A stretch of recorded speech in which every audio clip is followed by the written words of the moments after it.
Ma'am ಯಾವಾಗ ಆರಂಭ ಆಯಿತು ಸುಪ್ರಜಾ ಗುರುಕುಲ? 2010-11ರಲ್ಲಿ ಪ್ರೀ ಪ್ರೈಮರಿ ಅಂದರೆ ನರ್ಸರಿ ಅಥವಾ ಪ್ರೀ ಕೆ ಜಿ ಪ್ರಾರಂಭ ಮಾಡಿದ್ವಿ. ಅದ್ರ ಜೊತೆಗೆ LKGನೂ ಪ್ರಾರಂಭ ಆಯಿತು. ಅದರ ಮುಂದಿನ ವರ್ಷ UKG ಮತ್ತು ಫಸ್ಟ್ ಸ್ಟ್ಯಾಂಡರ್ಡ್ ಎರಡೂ ಒಟ್ಟಿಗೆ ಪ್ರಾರಂಭ ಮಾಡಿದ್ವಿ. ಮ್ಯಾಮ್ ಏನಂತಂದರೆ ಬೇರೆ ಈ ನಾವು ಒಂದು ಯಾವ್ದಾದ್ರು ಬಿಸ್ನೆಸ್ ಮಾಡಬೇಕು ಅಂತಂದರೆ ಬೇರೆ ಬಿಸ್ನೆಸ್ಗಳಿದ್ದಾವೆ, ಬೇಗನೆ ಹಣ ಮಾಡ್ಬೋದು, ಜೊತೆಗೆ ಬೆಳೆಯಲಿಕ್ಕೂ ಸುಲಭವಾದಂಥ ಮಾರ್ಗಗಳಿದ್ದಾವೆ. ಈ ಶಾಲೆಯಲ್ಲಿ ನೀವು ಸಕ್ಸಸ್ ಆಗಬೇಕು ಅಂದರೆ ತುಂಬ ಲಾಂಗ್ ಟರ್ಮ್, ತುಂಬ ನಿಮಗೆ ಇವತ್ತು ಬಂದರೆ ನಾಳೆನೇ ಆಗುತ್ತೆ ಅಂತಲ್ಲ. ಜೊತೆಗೆ ಇನ್ನೊಂದಂದರೆ ಶಾಲೆ ಅಂತ ಅಂದರೆ ಅದರ ವೇನೆ ಬೇರೆ. ನಾವು ಕೇವಲ ಬಿಸ್ನೆಸ್ ಮಾಡ್ತೀವಿ ಅನ್ನೋ ಕಾರಣಕ್ಕೋಸ್ಕರ ಶಾಲೆ ತೆಗಿಲಿಕ್ಕಾಗಲ್ಲ. ಯಾಕೆಂದರೆ ಶಾಲೆ ಅಂದರೆ ಸರ್ವಿಸ್ ಅಂತ ಕರಿತೀವಿ. ಸಾಮಾನ್ಯವಾಗಿ ಒಂದು ಸರ್ವಿಸ್ ಅಪ್ಪ, ಅದು ಒಂದು ಸರ್ವಿಸ್ ಮೋಟಿವೇಟೆಡ್ ಇದ್ದವ್ರು ಮಾತ್ರ ಶಾಲೆಯನ್ನು ಓಪನ್ ಮಾಡ್ತಕ್ಕಂಥದ್ದು ಅಂತ ಸಾಮಾನ್ಯವಾಗಿ ನಾವು ಮಾತನಾಡ್ತೇವೆ.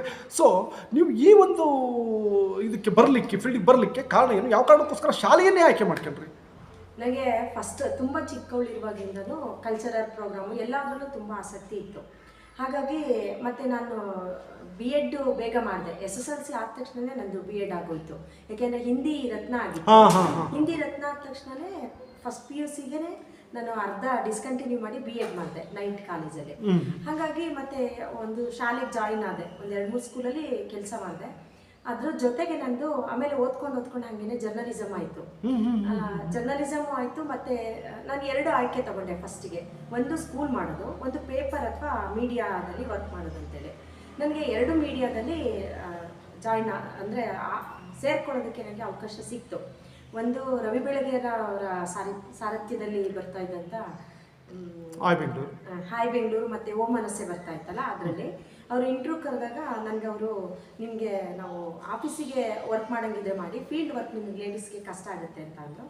ಅದಾದ ನಂತರ ಇವಾಗಿಂದು ಕಲರ್ಸ್ ಕನ್ನಡ ಇದೆಯಲ್ಲ, ಫಸ್ಟ್ ETV ಅಂತ, ಆವಾಗ ನನಗಲ್ಲಿ ನ್ಯೂಸ್ ರೀಡಿಂಗಿಗೆ ಸಿಕ್ಕಿತ್ತು.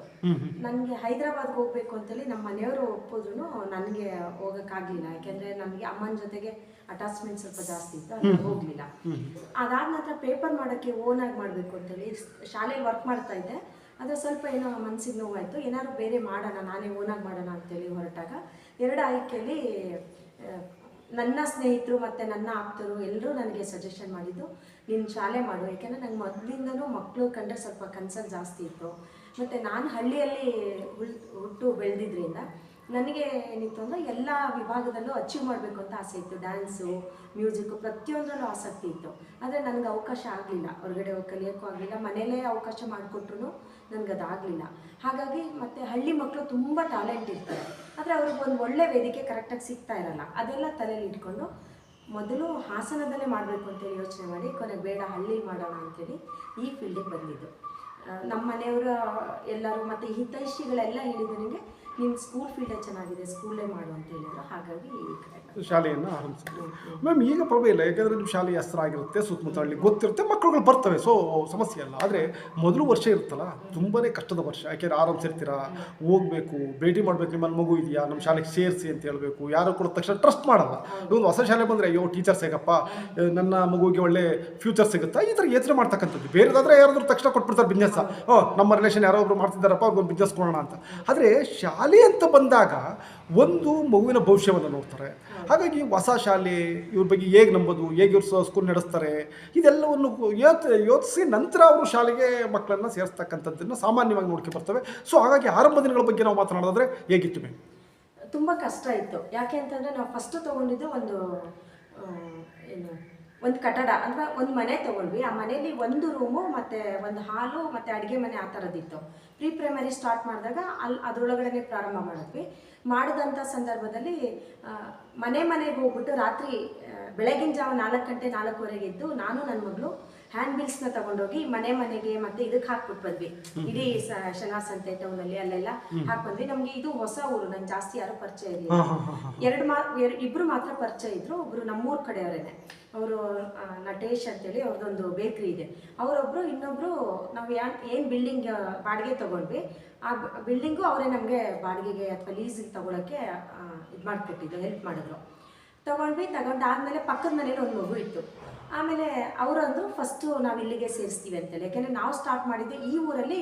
ನಾವು ಪ್ರಾರಂಭ ಮಾಡಿದಾಗ ನರ್ಸರಿ ಇತ್ತು, LKG UKG ಎಲ್ಲ ಇತ್ತು, ಆದರೆ ಪ್ರೀ ನರ್ಸರಿ ಇರಲಿಲ್ಲ. PKG ಅನ್ನೋ ಕಾನ್ಸೆಪ್ಟೇ ಈ ಊರಲ್ಲಿ ಇರಲಿಲ್ಲ. ನಾವು ಪ್ರಾರಂಭ ಮಾಡಿದಾಗ ಅಯ್ಯೋ ಮಕ್ಕಳನ್ನ, ಚಿಕ್ಕ ಮಕ್ಕಳನ್ನ ಹೇಗೆ ನೋಡ್ಕೋತಾರೋ ಏನೋ ಅಂತಿತ್ತು. ಮತ್ತು ನಾನು ಬೇರೆ ಊರಿಂದ ಬಂದಿದ್ದೆ, ಹಾಸನಿಂದ ಬಂದಿದ್ದೆ ಅಂತ ಇತ್ತು, ಪರಿಚಯ ಗುರುತು ಏನೂ ಇರಲಿಲ್ಲ. ಹಾಗಾಗಿ ತುಂಬಾ ಇದು ಮಾಡಿದ್ರು. ಆಮೇಲೆ ಏನಾಯಿತು, ಪ್ರಾರಂಭ ಮಾಡಿದಾಗ ಬರೀ 3 ಮಕ್ಕಳು ಅಡ್ಮಿಷನ್ ಆದರು ಜೂನಲ್ಲಿ. ಅಂದರೆ ಎಲ್ಲರೂ ಬರೋದು ಫೀಸ್ ಎಷ್ಟು ಅಂತ ಕೇಳೋದು, ತುಂಬ ಕಡಿಮೆ ಫೀಸು ನಮಗೆ, ಮಂತ್ಲಿ 125 ರೂಪಾಯಿ ಫೀಸು. ಮತ್ತು ಎಲ್ಲ ಪ್ಯಾಕೇಜು, ಬ್ಯಾಗು, ಬುಕ್ಕು ಎಲ್ಲ ನಾವೇ ಕೊಡ್ತೀವಿ, ಯೂನಿಫಾರ್ಮ್ ಎಲ್ಲ ನಾವೇ ಕೊಡ್ತೀವಿ. ಬರೀ 3,000 ಅಂದರೆ ಅದನ್ನು ಜಾಸ್ತಿ ಅಂತ ಹೇಳಿದ್ರು. 3,000 ಜಾಸ್ತಿ ಅಂತ ಹೇಳಿದ್ರು. ಅದೇ ಹಾಸನಲ್ಲಿ 60-70 ಸಾವಿರ ರೂಪಾಯಿ ತಗೊಳ್ಳೋದು ನಾನು ನೋಡಿದ್ದೆ, ಯಾಕೆಂದರೆ ನಾನು ಶಾಲೆಯಲ್ಲಿ ವರ್ಕ್ ಮಾಡಿದ್ರಿಂದ. 3,000 ಜಾಸ್ತಿ ಆಗುತ್ತೆ. ಒಬ್ರದೊಬ್ರು ಹಾಗೆ ಇದು ಮಾಡ್ಕೊಂಡೋದ್ರು. ಬರೋರು ಕೇಳ್ಕೊಳ್ಳೋರು 3,000 ಜಾಸ್ತಿ ಆಯಿತು, ತಿಂಗಳಿಗೆ 125 ರೂಪಾಯಿ ಜಾಸ್ತಿ ಆಯಿತು ಅಂತೆಲ್ಲ ಹೋಗ್ತಾಯಿದ್ರು. ಈಗ 15 ವರ್ಷದ ಹಿಂದೆ. ಆಮೇಲೆ ಹೋದರು, 3 ಜನ ಅಡ್ಮಿಷನ್ ಆದರು. ಮತ್ತೆ ಯೋಚನೆ ಮಾಡಿದ್ವಿ ಇಲ್ಲಿ ಇರಬೇಕೋ ಬೇಡವೋ ಅಂತೇಳಿ ನಮಗೆ ಪ್ರಾರಂಭ ಆಯಿತು. ಯಾಕೆಂದರೆ 1.5-2.5 ಲಕ್ಷ ಕೊಟ್ಟು ನಾವು ಲೀಸ್ ತೊಗೊಂಡಿದ್ವಿ ಬಾಡಿಗೆಗೆ. ಒಂದಷ್ಟು ಬೆಂಚು, ಡೆಸ್ಕು ಬೇಕಲ್ಲ, ಸ್ಕೂಲ್ ಫರ್ನಿಚರ್ಸ್ ಎಲ್ಲ ತುಂಬ ಇನ್ವೆಸ್ಟ್ಮೆಂಟ್ ಆಲ್ರೆಡಿ ಮಾಡಾಗಿತ್ತು. ನಾನೇನು ತುಂಬ ಶ್ರೀಮಂತ ಕುಟುಂಬದಿಂದ ಏನು ಬಂದಿರಲಿಲ್ಲ. ಮತ್ತು ಏನೋ ಒಂದಷ್ಟು ಮಾಡಬೇಕು, ಸಾಧನೆ ಮಾಡಬೇಕು ಅನ್ನೋದು ತಲೆಯಲ್ಲಿತ್ತು. ಅದಕ್ಕೂ ಒಂದು ಹಿನ್ನೆಲೆ ಏನಿದೆ ಅಂತಂದರೆ, ನಾನು ಸ್ವಲ್ಪ ಇನ್ಸಲ್ಟ್ ಆಗಿದೆ ತುಂಬ ಚಿಕ್ಕದ್ರಿಂದನೂ. ಅಂದರೆ ಸ್ವಲ್ಪ ಕಪ್ಪು ಅನ್ನೋ ಒಂದು ಕಾರಣ ಇಟ್ಕೊಂಡು ಒಂದಷ್ಟು ಇನ್ಸಲ್ಟ್ ಮಾಡ್ತಾಯಿದ್ರು, ನಾನಾ ಕಾರಣಗಳಿಂದ. ಮತ್ತು ಸ್ವಲ್ಪ ಜಾಸ್ತಿ ಮಾತಾಡ್ತಿದ್ದೆ ನಾನು. ಆ ಜಾಸ್ತಿ ಮಾತಾಡೋದನ್ನು ಜಾಸ್ತಿ ಮಾತಾಡ್ತಾಳೆ ಅಂತೇಳಿ, ಅಂದರೆ ನೇರವಾಗಿ ಮಾತಾಡ್ತಿದ್ದೆ, ಇರೋದನ್ನು ಕೇಳ್ತಿದ್ದೆ. ಇದು ಸತ್ಯ ನುಡಿಯೋರು ಯಾವತ್ತು ಲೋಕ ವಿರೋಧಿ ಅಂತ. ಹಾಗಾಗಿ ಸ್ವಲ್ಪ ನಾನು ಇರಿಟೇಟ್ ಆಗ್ತಾ ಇದ್ದೆ.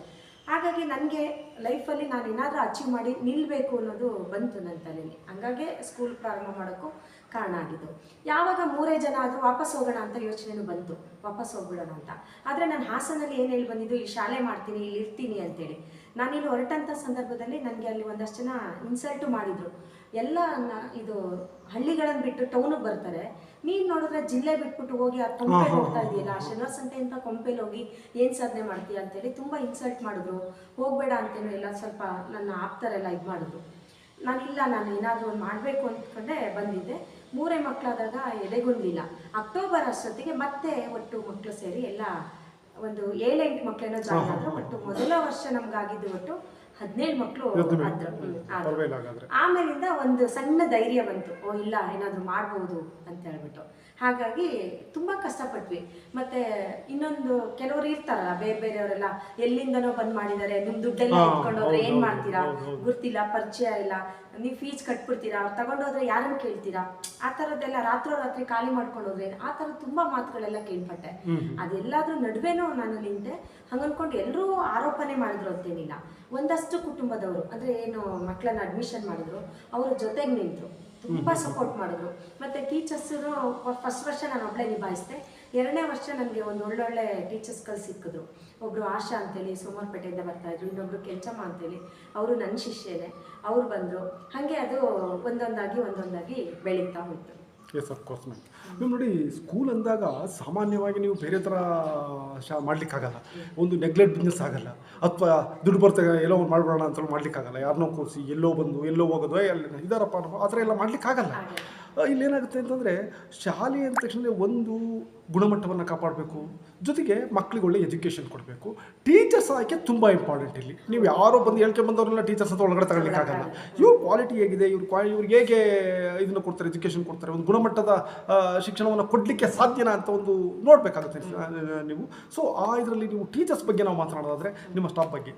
ನನ್ನ ಸ್ಟಾಫ್ ತುಂಬಾ ಖುಷಿ ಆಗುತ್ತೆ ನನಗೆ ಹೆಮ್ಮೆ ಆಗುತ್ತೆ. ಯಾಕೆ ಅಂತಂದರೆ, ನನ್ನ ಕಾನ್ಸೆಪ್ಟ್ ಇರೋದು ಈ ಒಂದು ಶಾಲೆ ಇದು. ಆ ಶಾಲೆ ಒಳಗಡೆ ಮಕ್ಕಳು ಬಂದ ತಕ್ಷಣವೇ ಆ ಶಾಲೆ ಅಂದರೆ ನಾವು ಬರೀ ಟೀಚರ್ಸ್ ಅಲ್ಲ, ನಾವು ಅವ್ರ ತಂದೆ ತಾಯಿ ಸ್ಥಾನದಲ್ಲಿ, 2ನೇ ತಂದೆ ತಾಯಿ ಸ್ಥಾನದಲ್ಲಿ ನಿಲ್ಲಬೇಕು.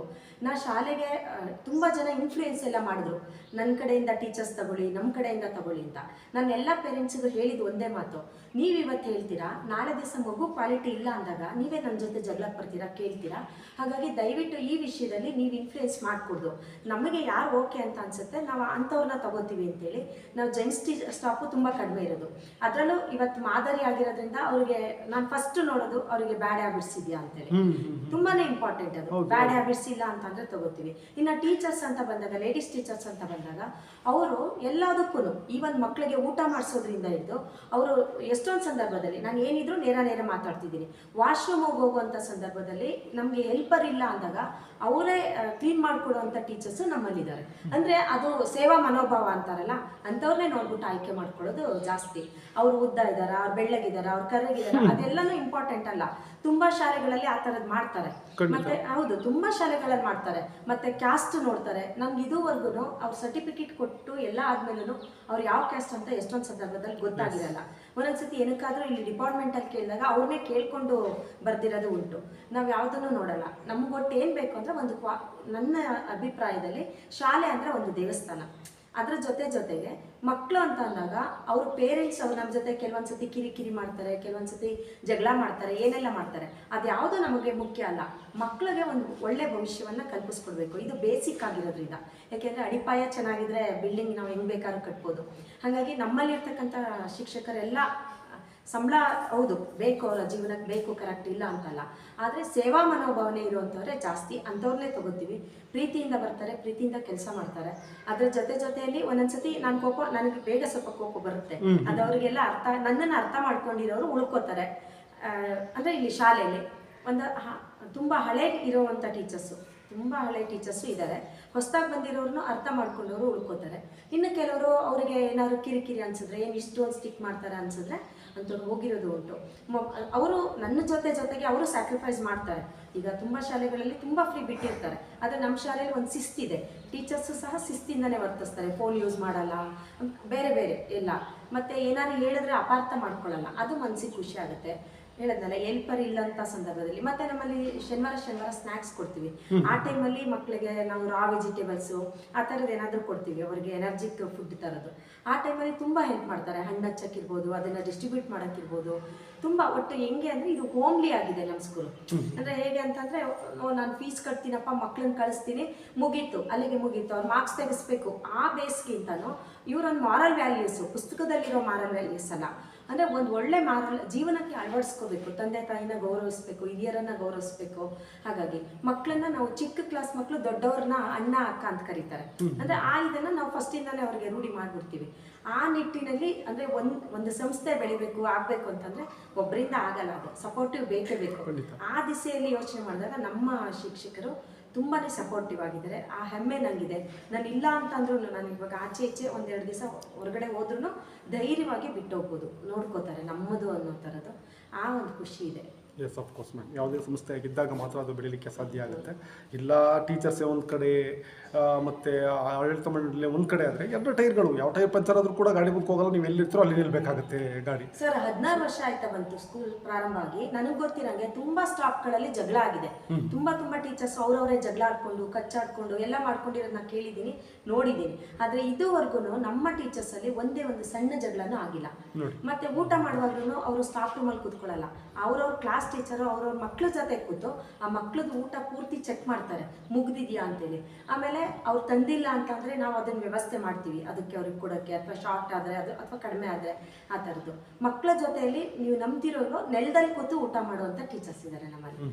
ಅಂದರೆ ತುಂಬ ಆಪ್ತವಾಗಿ ಮಕ್ಕಳನ್ನ ನೋಡ್ಕೋತಾರೆ. ಅದು ನಮಗೆ ಪ್ಲಸ್ ಪಾಯಿಂಟ್ ಸರ್. ಖಂಡಿತ ಮ್ಯಾಮ್, ಖಂಡಿತ. ಯಾಕೆಂತಂದರೆ ಆ ಥರ ಆ್ಯಕ್ಚುಲಿ ಟೀಚರ್ಸ್ ಆಗಿರಬೇಕು ಮಕ್ಕಳು. ಅಂದರೆ ಇಲ್ಲಿ ಏನಾಗ್ತದೆ ಅಂದರೆ, ಶಾಲೆಗೆ ಹೋದ ತಕ್ಷಣ ಟೀಚರ್ಸ್ ಅಂದರೆ ಒಂದು ರೀತಿ ಅವರು ರಾಕ್ಷಸರ ಥರ ಕಾಡ್ತಾರೆ ಮಕ್ಕಳಿಗೆ. ಆ ಮಕ್ಕಳ ದೃಷ್ಟಿಯಲ್ಲಿ ಬೆಳೆದ ಮೇಲೆ ಗೊತ್ತಾಗುತ್ತೆ. ಬಟ್ ಈ ಆರಂಭದಲ್ಲಿ ಆಗುತ್ತೆ, ಯಾವ ಕಾರಣದಲ್ಲಿ ಕರ್ಕೊಂಬಂದು ಸೇರಿಸಿದ್ರು, ನಮ್ಮನ್ನು ಯಾವ್ದು ಜೈಲಿಗೆ ಸೇರಿಸ್ಬಿಟ್ಟಿದ್ದಾರೆ, ಇಲ್ಲಿ ಯಾರು ರಾಕ್ಷಸರಿದ್ದಾರೆ ಆ ರೀತಿ. ಆ್ಯಕ್ಚುಲಿ ಆ ಒಂದು ವಾತಾವರಣ ಹೋಗಬೇಕು. ಒಂದು ಮಗು ಬಂದಾಗ ಇದು ನನ್ನ ಮನೆ ಅನ್ನೋ ಒಂದು ಫೀಲ್ ಆಗಬೇಕು ಮಗುವಿಗೆ. ಆ ಶಾಲೆ ನಿಜವಾಗ್ಲೂ ಅದು ಒಂದು ಒಳ್ಳೆ ಶಾಲೆ ಅಂತ ನಾವು ಹೇಳ್ಬೋದು ಮ್ಯಾಮ್. ನಂತರ ಇನ್ನೊಂದೇನೆಂದರೆ ನೋಡಿ, ನಮ್ಮ ಪೇರೆಂಟ್ಗಳ ಮೈಂಡಲ್ಲಿ ನಾವು ಮಾತನಾಡೋದಾದ್ರೆ ಹೇಗಿರುತ್ತೆ, ಮನಸ್ಥಿತಿ ಹೇಗಿರುತ್ತೆ ಅಂದರೆ, ಒಂದು ಮಗುವನ್ನು ಶಾಲೆಗೆ ಸೇರಿಸ್ತೀನಿ ಅಂದರೆ ಆ ಮಗು ನಾಳೆ ಡಾಕ್ಟರ್ ಆಗಬೇಕು, ಬೆಳಿಗ್ಗೆ ಎದ್ದು ಡಾಕ್ಟರ್ ಆಗಬೇಕು. ಅವನು ಇವತ್ತು ಸೇರಿಸಿದರೆ ನಾಳೆ ನನ್ನ ಮಗ ಡಾಕ್ಟರ್ ಬರಬೇಕು, ಕೋರ್ಟ್ ಹಾಕೊಂಡು ಲಾಯರ್ ಆಗಬೇಕು. ಇಲ್ಲ ಯಾವ್ದಾದ್ರು ಸ್ಟ್ಯಾಂಡರ್ಡ್ ಆಗಿರೋ ಜಾಬ್ ತಗೋಬೇಕು. ಯಾರಿಗೂ ಒಬ್ಬ ಕೃಷಿಕ ಬೇಕಾಗಿಲ್ಲ, ಒಬ್ಬ ಅಟೆಂಡರ್ ಬೇಕಾಗಿಲ್ಲ, ಅಥವಾ ಬೇರೆ ಬೇರೆ ರಂಗಗಳು ಬೇಕಾಗಿಲ್ಲ ಅವರಿಗೆ, ಎಲ್ಲ ಕನಸು ಕಾಣ್ತಕ್ಕಂಥದ್ದು ಇದೇನೆ, ತಪ್ಪು ಅಂತಲ್ಲ.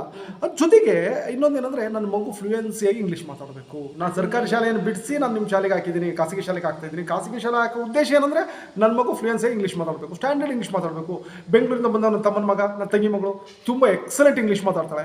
ನನ್ನ ಮಗನು ಖಾಸಗಿ ಶಾಲೆಯಲ್ಲೇ ಓದ್ತಿದ್ದಾನೆ, ಏನು ಮಾಡ್ರೆ ಇಂಗ್ಲೀಷೇ ಬರಲ್ಲ ಮಾತಾಡಲಿಕ್ಕೆ. ಇಂಥದ್ದೆಲ್ಲ ಇದ್ರ ಬಗ್ಗೆ ನಾವು ಮಾತನಾಡೋದಾದ್ರೆ ನಿಮ್ಮ ಶಾಲೆಯಲ್ಲಿ ಈ ವಿಚಾರವಾಗಿ ಹೇಗೆ ತಾತೀರ ಅದನ್ನು? ಇಂಗ್ಲಿಷ್ ಅಂತ ಬಂದಾಗ ಹೌದು, ನೀವು ಹೇಳಿದ ಅಷ್ಟೂ ಅಕ್ಷರಶಃ ನಿಜಾನೇ. ಏನಾಗಿದೆ ಅಂತಂದರೆ ಪೇರೆಂಟ್ಸಿಗೆ ನಾವೀಗ LKG UKG ಆಗೋಷ್ಟೊತ್ತಿಗೆ ಇಂಗ್ಲೀಷಲ್ಲಿ ಪಟ ಮಾತಾಡಬೇಕು ಅಂತೇಳಿ ಬಂದ್ಬಿಡುತ್ತೆ. ನಮ್ಗೆ ಇವತ್ತಿಗೂ ನಾವು ಅದೊಂದು ಸಣ್ಣ ಪ್ರಾಬ್ಲಮನ್ನು, ಸಣ್ಣದನ್ನಕ್ಕಿಂತ ದೊಡ್ಡ ಸಮಸ್ಯೆನ ಎದುರಿಸ್ತಾನೆ ಇದ್ದೀವಿ. ನಮ್ಮಲ್ಲಿ ಕೊರತೆ ಅಂತ ಒಂದಿದ್ರೆ ಅದು ಇಂಗ್ಲೀಷ್ದೇ. ಕೇಳ್ತಾರೆ. ಒಂದು ಕಾರಣ ಏನಾಗುತ್ತೆ ಅಂತಂದರೆ ಶಾಲೆಯಲ್ಲಿ ನಾವು ಎಷ್ಟು ಮಾತಾಡ್ತೀವೋ ಪೇರೆಂಟ್ಸು ಅಷ್ಟೇ ಮಾತಾಡ್ಬೇಕು. ಮತ್ತೆ ಆಚೆ ಈಚೆ ವಾತಾವರಣನೂ, ಈಗ ಅವರಲ್ಲಿ ತೋಟ ಕೆಲಸಗಾರರು ಇರ್ತಾರೆ, ಇವರು ಇರ್ತಾರೆ, ಹೋಗ್ತಾ ಬರ್ತಾ ಟ್ರಾವೆಲಿಂಗ್ ಟೈಮಲ್ಲಿ ಡ್ರೈವರ್ಸ್ ಇರ್ತಾರೆ, ಬೇರೆ ಮಕ್ಳು ಇರ್ತಾರೆ, ಅವರು ಅವಾಗ ಮಾತಾಡಬೇಕಾಗುತ್ತೆ. ಅಲ್ಲೇನಾಗುತ್ತೆ, ಹಳ್ಳಿ ವಾತಾವರಣ ಆಗಿರೋದ್ರಿಂದ ಅದೊಂದು ಸಮಸ್ಯೆ ಪ್ರಾರಂಭ ಆಗುತ್ತೆ. ನಾವು ಫೈನ್ ಹಾಕ್ತೀವಿ ಅಥವಾ ಇಂಗ್ಲೀಷಲ್ಲೇ ಮಾತಾಡಿ ಅಂತ ಹೇಳಿರ್ತೀವಿ. ಹೇಳಿದಂಥ ಸಮಯದಲ್ಲಿ ಮಾತಾಡ್ತಾರೆ, ಅವ್ರಿಗೆಲ್ಲ ಅರ್ಥ ಆಗುತ್ತೆ. ಈಗ ಕ್ವಶನ್ ಆನ್ಸರ್ಸ್ ಆಗಲಿ ಪ್ರತಿಯೊಂದು ಅರ್ಥ ಆಗುತ್ತೆ. ಆದರೆ ಫ್ಲೂಯೆನ್ಸಿ ಅಂತ ಬಂದಾಗ ಅದು ಕಷ್ಟ ಆಗುತ್ತೆ. ಇನ್ನೊಂದು BEd ಮಾಡ್ಕೊಂಡು ಬರೋವಂಥವ್ರು ಜಾಸ್ತಿ ಇಂಗ್ಲೀಷ್ ಮೀಡಿಯಮಲ್ಲಿ ಓದ್ದವ್ರಲ್ಲ, ಜಾಸ್ತಿ ಕನ್ನಡ ಮೀಡಿಯಮಲ್ಲೇ ಮಾಡ್ಕೊಂಡು ಬಂದಿರ್ತಾರೆ. ಅದು ಒಂದು ಸಮಸ್ಯೆ ಆಗುತ್ತೆ. ಟೌನಲ್ಲಿ ಆದರೆ ಏನಾಗುತ್ತೆ ಅಂತಂದರೆ ಎಷ್ಟೊಂದು ಜನಕ್ಕೆ ಇವಾಗ ಬೆಂಗಳೂರಂಥ ಸಿಟಿ ತಗೊಂಡ್ರೆ ಕೆಲವರಿಗೆ ಕನ್ನಡನೇ ಬರಲ್ಲ, ಮಲಯಾಳಂ ತೆಲುಗು ಬರ್ತಾ ಇರುತ್ತೆ, ಇನ್ನು ಬೇರೆಯವ್ರಿಗೆ ಬೇರೆ ಬೇರೆ ಭಾಷೆ ಬರುತ್ತೆ. ಅವ್ರೇನು ಮಾಡ್ತಾರೆ, ಸೀದಾ ಆಟೋಮೆಟಿಕಲಿ ಇಂಗ್ಲೀಷ್ ಬೇಗ ಬಂದ್ಬಿಡುತ್ತೆ ಅಲ್ಲಿ. ಇಲ್ಲೇನಾಗುತ್ತೆ, ಎಲ್ರಿಗೂ ಮಾತೃಭಾಷೆ ಕನ್ನಡ ಆಗಿರೋದ್ರಿಂದ, ಹಳ್ಳಿ ವಾತಾವರಣ ಆಗಿರೋದ್ರಿಂದ ಕನ್ನಡ ಮಾತಾಡ್ತಾರೆ. ಈ ಬಗ್ಗೆ ನಾವು ಸಾಕಷ್ಟು ಸಮಸ್ಯೆನೇ ಎದುರಿಸಿದ್ದೀವಿ. ನಾವು ಸೇರಿಸಿ 3 ವರ್ಷ ಆಯಿತು, ನಮ್ಮ ಮಕ್ಕಳಿಗೆ ಇನ್ನೂ ಇಂಗ್ಲೀಷ್ ಸರಿಗೆ ಬರ್ತಾ ಇಲ್ಲ, ನಾವು ಬೇರೆ ಸ್ಕೂಲಿಗೆ ಸೇರಿಸ್ತೀವಿ, ಆ ಥರದ್ದು ಹೇಳಿದರೆ ಸೇರಿಸಿರೋದು ಉಂಟು. TCಯನ್ನು ಅದೇ ಕಾರಣಕ್ಕೆ ಹೇಳಿಬಿಟ್ಟು ತೊಗೊಂಡೋಗಿರೋದು ಉಂಟು. ಆದರೆ ಇನ್ನೊಂದನ್ನು ಅವ್ರು ಯೋಚನೆ ಮಾಡ್ಕೋಬೇಕು, ಬರೀ ನಾವು ಇಂಗ್ಲೀಷ್ ಅಂತ ಹೋದರೆ ಮಾರಲ್ ವ್ಯಾಲ್ಯೂಸ್ ಕಡಿಮೆ ಆಗ್ತಾ ಹೋಗುತ್ತೆ. ಯಾಕೆಂದರೆ ಇಂಗ್ಲೀಷ್ ಏನೇ ಇದ್ರೂ ನಾವು ಆಡುಭಾಷೆ ಬಳಸ್ಬೋದೇ ಹೊರತು ಅದು ಮಾತೃಭಾಷೆ ಅಥವಾ ಆಂತರ್ಯದಿಂದ ಬರುವಂತಹ ಒಳ ಮನಸ್ಸಿನ ಭಾಷೆ ಅಲ್ಲ ಅದು. ಅವಾಗ ಏನಾಗುತ್ತೆ, ನಾವು ಏನಾದರೂ ಅವ್ರಿಗೆ ಅವ್ರಿಗೆ ತಲೆಗೆ ಹೋಗೋ ಥರ ಅಥವಾ ನಾವು ಅದನ್ನು ಅವ್ರಿಗೆ ಪಾಸಿಟಿವ್ ಆಗಿ ಹೇಳಬೇಕು ಅಂತಂದರೆ ಮಾತೃಭಾಷೆನೇ ಒಂದು ಸುಲಭವಾದಂಥ ಮಾರ್ಗ.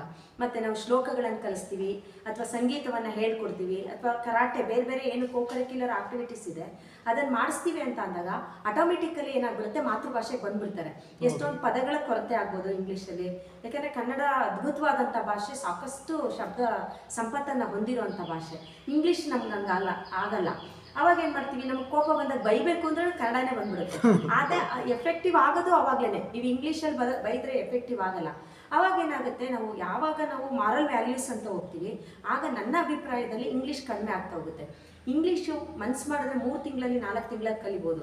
ಆದರೆ ನೀವು ಒಂದು ಮಾರಲ್ ವ್ಯಾಲ್ಯೂಸ್ ಅಥವಾ ಏನು ನಾವು ಜೀವನ ಪಾಠ ಅಂತ ಹೇಳ್ತೀವಿ, ಬದುಕೋದಕ್ಕೆ ಅವಶ್ಯಕವಾಗಿರ್ತಕ್ಕಂಥ ಪಾಠ ಇದೆ, ಅದನ್ನು ನಾವು ಮಾತೃಭಾಷೆಯಲ್ಲೇ ಎಫೆಕ್ಟಿವ್ ಆಗಿ ಕಲಿಸೋದಕ್ಕೆ ಸಾಧ್ಯ.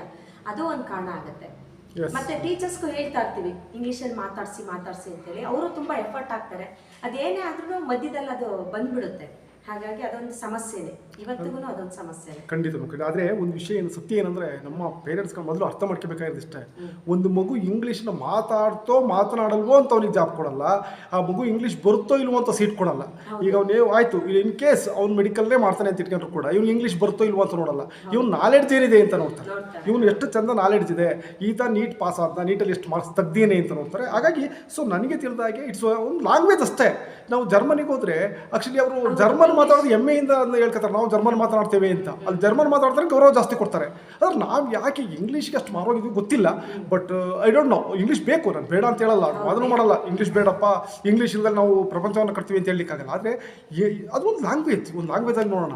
ಮಗು ಹುಟ್ಟಿದ ತಕ್ಷಣವೇ ಒಂದು ಭಾಷೆ ಕಲಿಬೇಕು ಅಂತಾಗ ನನಗೆ ತಿಳಿದಾಗ ಹೇಗೆಂದರೆ, ಏನು ಪುಟ್ಟ ಮಗು ಅಂದರೆ ಹಸಿ ಗೋಡೆ ಇದ್ದಾಗೆ, ನೀವೇನು ಕೊಟ್ಟರು ಅಂತ ಕೇಳ್ತಾನೆ, ಏನು ಹೆಸರು ಅಂಟುತ್ತೆ.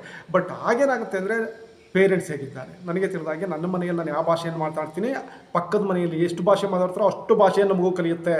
ಪಕ್ಕದ ಮನೆಯಲ್ಲಿ ತೆಲುಗು ಮಾತಾಡ್ತಾ ಇದ್ದರೆ ಮಗು ಆಟೋಮೆಟಿಕ್ ತೆಲುಗು ಮಾತಾಡ್ತೀವಿ, ಮಾತಾಡೋದೇ ಬೇಡ ತೆಲುಗುನ. ಆದರೆ ನಮಗೇನಂತಂದ್ರೆ ನಾವಿಲ್ಲಿ ಶಾಲೆಯಲ್ಲಿ ಕಳಿಸಿದಾಗ ಶಾಲೆಯಲ್ಲಿ ಸ್ವಲ್ಪ ಹೊತ್ತು ಇಂಗ್ಲೀಷ್ ಮಾತಾಡ್ತಾರೆ, ಬಾಕಿ ಹೊತ್ತು ಪೇರೆಂಟ್ಸ್ ಜೊತೆ ಇರುತ್ತೆ, ಆಗ ಮತ್ತದೇ ವಾಪಸ್ ಅಲ್ಲಿಗೆ ಹೋಗ್ತಾರೆ. ಹಾಗಾಗಿ ಪೇರೆಂಟ್ಸ್ ಕೂಡ ಒಂದು ಇಂಗ್ಲೀಷೇ ಮುಖ್ಯ ಅಲ್ಲ, ಬಟ್ ಹಾಗಂದು ಮಾತ್ರಕ್ಕೆ ಇಂಗ್ಲೀಷ್ ಬೇಡ ಅಂತ ನಾನು ಹೇಳಲ್ಲ. ಎರಡು ಕೂಡ ಇಂಪಾರ್ಟೆಂಟ್.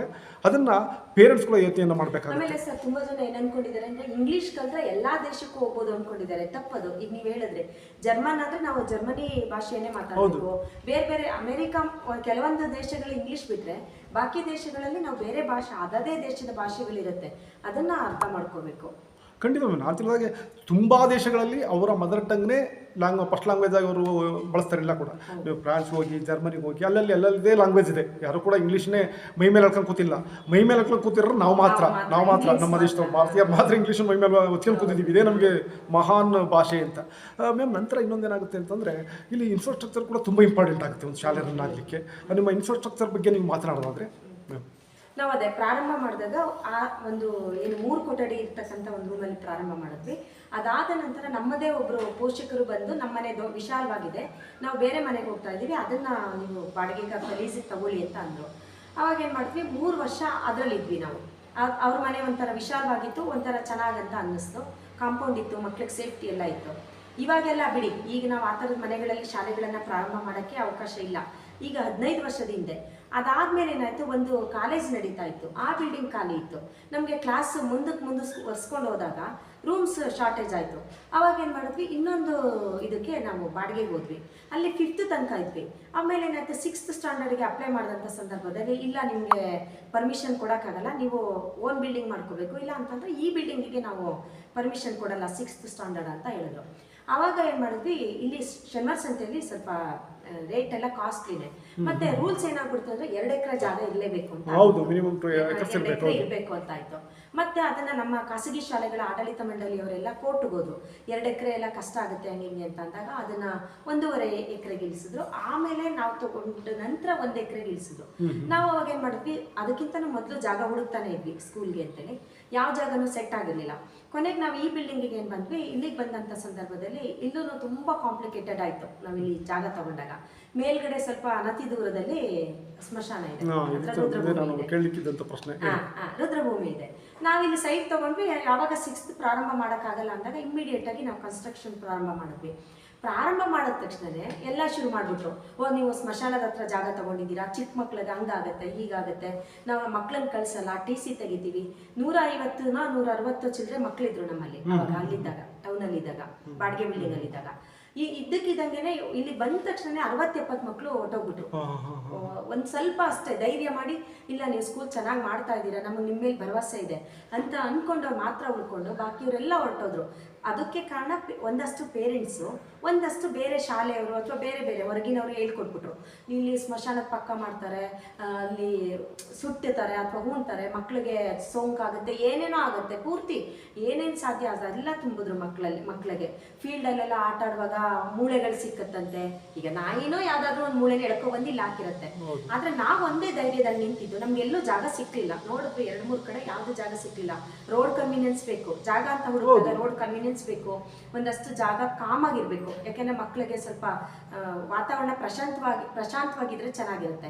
ಇಲ್ಲ ಅಂತಂದ್ರೆ ಏನಾಗುತ್ತೆ ಅಂತಂದ್ರೆ ವೆಹಿಕಲ್ ಸೌಂಡು, ಮತ್ತೆ ಆ ಕಡೆ ಈ ಕಡೆ ಮನೆಯವ್ರದ್ದು ಶಬ್ದಗಳು, ಕಿರಿಕಿರಿ, ಮೈಕ್ ಸೌಂಡು ಏನೂ ಆಗಬಾರ್ದು. ಪ್ರಶಾಂತವಾಗಿರೋ ಜಾಗ. ಈಗ ನಾವಿಲ್ಲಿ ತಗೊಂಡಾಗ ಪೂರ್ತಿ ಕಾಡ್ ಥರ ಇತ್ತು. ಇಲ್ಲಿ ವೆಹಿಕಲ್ಸ್, ಇಲ್ಲಿ ಮೇನ್ ರೋಡಿಂದ ಕೊಡ್ಲಿಪೇಟೆ ರೋಡಿಗೆ ಟಚ್ ಆಗುತ್ತೆ. ವೆಹಿಕಲ್ಸ್ ಓಡಾಡ್ತಿದ್ದು ತುಂಬ ಕಡಿಮೆನೆ. ನಾವು ತಗೊಂಡಾಗ ಎಲ್ಲರೂ ತುಂಬ ಇದು ಮಾಡಿಬಿಟ್ರು ನಮಗೆ. ಹೆಂಗೆ ತುಂಬಿದ್ರು ಅಂದರೆ, ನೀವು ಇಲ್ಲಿ ಸ್ಕೂಲ್ ಮಾಡಿದ್ರೆ ಪೂರ್ತಿ ನೀವು ಏನೂ ಆಗಲ್ಲ, ಸೋತೋಗ್ಬಿಡ್ತೀರ ಅನ್ನೋ ಥರ ಇದು ಮಾಡಿದ್ರು. ಆದರೆ ಗಟ್ಟಿ ಮನ್ಸು ಮಾಡಿ, ಇಲ್ಲ ನಾವು ಮಾಡಬೇಕು, 6th ಸ್ಟ್ಯಾಂಡರ್ಡ್ ಎಲ್ಲ ಓಪನ್ ಮಾಡಬೇಕು, ಸ್ಕೂಲ್ ನಿಲ್ಲಬೇಕು ಅಂತೇಳಿ ಇಲ್ಲಿ ಮಾಡಿದ್ವಿ. ಮಾಡಿದಾಗ ಒಂದಷ್ಟು ಜನ ಬಿಟ್ಟು ಹೋದ್ರು, ಒಂದಷ್ಟು ಜನ ಜೊತೆಗೆ ನಿಂತ ನಂತರ ನಮ್ಗೆ ಅಡ್ಮಿಷನು ಸ್ವಲ್ಪ ಪ್ರಾಬ್ಲಮ್ ಆಯಿತು. 1-2 ವರ್ಷ 3 ವರ್ಷ ಪ್ರಾಬ್ಲಮ್ ಆಯಿತು. ಯಾರು ಹೇಳಿದ್ರು, ಬರೋರು ಸ್ಕೂಲ್ ನೋಡೋರು ಎಲ್ಲ ಚೆನ್ನಾಗಿದೆ, ಆದರೆ ಮೇಲೆ ಸ್ಮಶಾನ ಇದೆಯಂತೆ ಅಂತೇಳಿ ಒಂದಷ್ಟು ಜನ ತಲೆನೇ ಹಾಕಲಿಲ್ಲ, ಈ ಕಡೆಗೆ ಬರಲಿಲ್ಲ. ಸ್ಮಶಾನದ ಹತ್ರ ಮಾಡಿದ್ದಾರೆ, ಕಾಡಲ್ಲಿ ಮಾಡಿದ್ದಾರೆ ಅಂತೇಳಿ. ಅದು ಒಂದಷ್ಟು ವರ್ಷ ಆಯ್ತಾ SLC ಬ್ಯಾಚ್ ಬಂತು. ಮತ್ತು SSLC ಮಕ್ಕಳು ಒಂದಷ್ಟು ಉಳ್ಕೊಂಡ್ರು. 30-35 ಮಕ್ಕಳು ಇದು ಕಡೆ 7-8 ಮಕ್ಕಳು ಆಗ್ಬಿಟ್ರು ಒಂದೊಂದು ಕ್ಲಾಸಿಗೆ. ಸ್ಕೂಲ್ ನಡೆಸೋಕ್ಕೆ ತುಂಬ ಕಷ್ಟ ಆಯಿತು. ಆವಾಗ ನನ್ನ ಹತ್ರ ಇದ್ದಂಥ ಒಡವೆನೂ ಮಾರಿದೆ, ಪೂರ್ತಿ ಕಾರ್ ಇತ್ತು, ಕೊರೋನಾ ಟೈಮಲ್ಲಿ ಕಾರ್ ಮಾರಿದೆ. ಮತ್ತು ತುಂಬ ಎಷ್ಟು ಅಂತಂದರೆ ನನಗೆ ನನ್ನ ಅಕ್ಕ ತುಂಬ ಸಪೋರ್ಟ್ ಮಾಡಿದ್ರು, ನನ್ನ ಫ್ಯಾಮಿಲಿಯವ್ರು ತುಂಬ ಸಪೋರ್ಟ್ ಮಾಡಿದ್ರು. ಅವಳು ಒಂದಷ್ಟು ಒಡವೆಗಳು ಕೊಟ್ಟಳು, ಅದನ್ನು ಮಾರಿದ್ವಿ ಎಲ್ಲ. ಒಟ್ಟು ನನಗೆ ಒಂದು ಆಸೆ ಇತ್ತು, ನಾನು ತುಂಬ ಕನಸು ಇಟ್ಕೊಂಡು ಶಾಲೆ ಪ್ರಾರಂಭ ಮಾಡಿದೆ. ಸ್ಕೂಲ್ ಉಳಿಸ್ಕೋಬೇಕು ಅಂತೇಳಿ ತಲೆಗೆ ಬಂತು.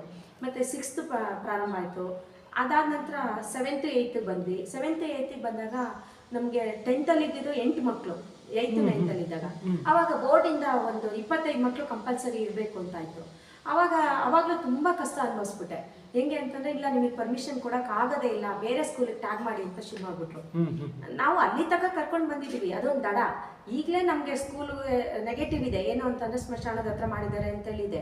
ಅಕಸ್ಮಾತ್ ಈಗ ಏನಾದ್ರೂ ನಾವು 10th ಬೇರೆ ಸ್ಕೂಲಿಗೆ ಟ್ಯಾಗ್ ಮಾಡಿಬಿಟ್ರೆ ಸ್ಕೂಲ್ ಅಂತ ಪರಿಸ್ಥಿತಿ ಬಂದೋಗುತ್ತೆ ಅಂತೇಳಿ. ಯಾಕೆಂದರೆ ನನ್ನ ಜೀವನದಲ್ಲಿ ನಾನು ಏನೇನು ದುಡ್ದಿದ್ದೆ, ನನ್ನ ಹತ್ರ ಏನೇನು ದುಡ್ಡಿತ್ತು, ಅದೆಲ್ಲನೂ ಪೂರ್ತಿ ಸ್ಕೂಲ್ಗೆ ಇನ್ವೆಸ್ಟ್ ಮಾಡಿಬಿಟ್ಟಿದ್ದೆ. ಹಂಗಾಗಿ ನನ್ನ ಹತ್ರ ಕೈಯಲ್ಲೂ ಕಾಸಿರಲಿಲ್ಲ, ಆ ಪರಿಸ್ಥಿತಿ ಬಂದಿತ್ತು. ಒಡವೆಗಳು ಇರಲಿಲ್ಲ, ಎಲ್ಲ ಒಡವೆನೂ ಮಾರಿ ಇದಕ್ಕೆ ಹಾಕ್ಬಿಟ್ಟಿದ್ದೆ. ಮನೆಯಲ್ಲೂ ನಾನು ಸ್ವಲ್ಪ ಸ್ವಾಭಿಮಾನ ಜಾಸ್ತಿ. ಎಷ್ಟೊಂದು ಟೈಮಲ್ಲಿ ನಾನು ಹಾಸನಲ್ಲಿದ್ದಂಥ ಸಮಯದಲ್ಲಿ ಕೂಡ ಒಂದೊಂದ್ಸತಿ ನನ್ನ ಮಗಳಿಗೆ ರಾತ್ರಿ ತಿನ್ನಿಸಿ ನಾನು ಉಪವಾಸ ಇದ್ದಿದ್ದುಂಟು. ಆ ಟೈಮಲ್ಲೂ ನಾನು ಮನೆಗೆ ಹೇಳಿರಲಿಲ್ಲ. ಒಂದಷ್ಟು ನನ್ನದೇ ಆದಂಥ ಕೌಟುಂಬಿಕ ಕಲಹಗಳಾಯಿತು. ಅದರ ನಡುವೆ ತುಂಬ ಸೋತೋಗ್ಬಿಟ್ಟೆ ನಾನು. ಸೋತ ಟೈಮಲ್ಲಿ ನಾನು ಸೋಲ್ಬಾರ್ದು, ನಾನು ಗಟ್ಟಿಯಾಗಿ ನಿಲ್ಲಬೇಕು ಅಂತೇಳಿ ನಾನು ಶಾಲೆ ಪ್ರಾರಂಭ ಮಾಡಿದ್ದು. ಸರಿ, ಇನ್ನೂ ಸೋಲ್ಬಾರ್ದು ಅಂತೇಳಿ ತುಂಬ ಗಟ್ಟಿಯಾಗಿ ನಿಂತೆ. ಜೊತೆಗೆ ಸ್ಕೂಲ್ ಪರ್ಮಿಷನ್ ಏನು ಬೋರ್ಡ್ ಇದರಲ್ಲಿ ನನಗೆ ಪರ್ಮಿಷನ್ ಯಾವಾಗ ಆಗೋದಿಲ್ಲ ಅಂತಾಯಿತು.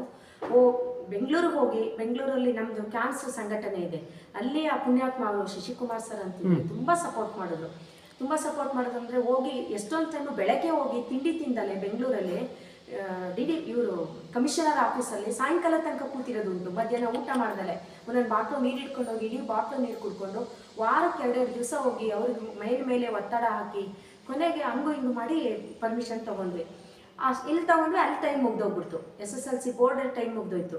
ಆವಾಗ ಮತ್ತೆ ಬೋರ್ಡಿಗೆ ಹೋಗಿ ನೇರವಾಗಿ ನೋಂದಣಿ ಮಾಡಿ ತುಂಬ ಕಷ್ಟಪಟ್ವಿ ಫಸ್ಟ್ ವರ್ಷದಲ್ಲಿ. ಆಮೇಲೆ ದೇವರು ನಾನು ತುಂಬ ಪೂಜೆ ಮಾಡಲ್ಲ, ಆದರೆ ದೇವ್ರ ಬಗ್ಗೆ ನಂಬಿಕೆ ಇದೆ. ನನಗೆ ಇವತ್ತಿಗೂ ಸಪೋರ್ಟಿವ್ ಆಗಿ ಆ ದೇವ್ರು ನಿಂತಿದ್ದಾನೆ ಅನ್ನೋದೇ ನನ್ನ ಭರವಸೆ. ಆ ಭರವಸೆ ಮೇಲೆ ಮುಂದೆ ಹೆಜ್ಜೆ ಇಡ್ತೀನಿ. ಒಳ್ಳೇದಾಯಿತು. ಕೊನೆಗೆ ಇನ್ಫ್ರಾಸ್ಟ್ರಕ್ಚರು ಇಲ್ಲಿ ಬಂದಾಗ, ಸ್ಟಾರ್ಟಿಂಗ್ ಬಂದಾಗ ಅದು ಬಿಲ್ಡಿಂಗ್ ಪೂರ್ತಿ ಆಗಿರಲಿಲ್ಲ. ಯಾಕೆಂದರೆ ಪರ್ಮಿಷನ್ ಆಗಬೇಕು ಅಂತಂದರೆ ನೀವು ಇಲ್ಲಿಗೆ ಬರಲೇಬೇಕು ಅಂತ ಆಗಿರೋದ್ರಿಂದ ಕಿಟಕಿಗಳಾಗಿರಲಿಲ್ಲ, ನೆಲದ್ದು ಗ್ರಾನೈಟ್ಸ್ ಅಥವಾ ಏನೂ ಆಗಿರಲಿಲ್ಲ, ಏನು ಗಾರೆ ಹಾಕೋದು ಏನೂ ಆಗಿರಲಿಲ್ಲ, ಒಟ್ಟು ನೆಲದ್ದೇನೂ ಆಗಿರಲಿಲ್ಲ. ಮತ್ತು ಬಾಗಿಲುಗಳೇ ಆಗಿರಲಿಲ್ಲ. ಎಷ್ಟೊಂದು ರೂಮ್ಗಳಿಗೆ 15 ರೂಮ್ ಇದೆ, ಪ್ಲಸ್ ವಾಶ್ರೂಮ್ಸು 4 ಎಲ್ಲ ಸೇರಿ ಒಂದು 4 ಅಂದರೆ 22 ವಾಶ್ರೂಮ್ಸ್ ಇದೆ. ಪ್ಲಸ್ KGಗೆ ಎಕ್ಸ್ಟ್ರಾ ಮಾಡಿಸಿದ್ದೀವಿ, ಅಲ್ಲೇ 2 ವಾಶ್ರೂಮ್ಸ್ ಇದೆ. ಅದೆಲ್ಲ ಸೇರಿ ಒಟ್ಟು ಒಂದು 18 ರೂಮ್ ಏನೋ ಬರುತ್ತೆ. ಕಂಪ್ಯೂಟರ್ ರೂಮು, ಯಾವುದಕ್ಕೂ ಕಿಟಕಿ ಬಾಗಿಲು ಏನೂ ಇರಲಿಲ್ಲ. 1-2 ರೂಮು ಮಾತ್ರ ಮಾಡ್ಕೊಂಡಿದ್ವಿ. ಪೇರೆಂಟ್ಸ್ ಬಂದವರೆಲ್ಲ ಸಜೆಷನ್ ಕೊಡೋಕ್ಕೆ ಶುರು ಮಾಡಿಬಿಟ್ರು. ಮಳೆ ಜಾಸ್ತಿ, ಇಲ್ಲಿ ಚಳಿ ಜಾಸ್ತಿ, ಮಕ್ಳಿಗೆ ಏನಾದ್ರು ವ್ಯವಸ್ಥೆ ಮಾಡಿ ಅಂತಾರೆ.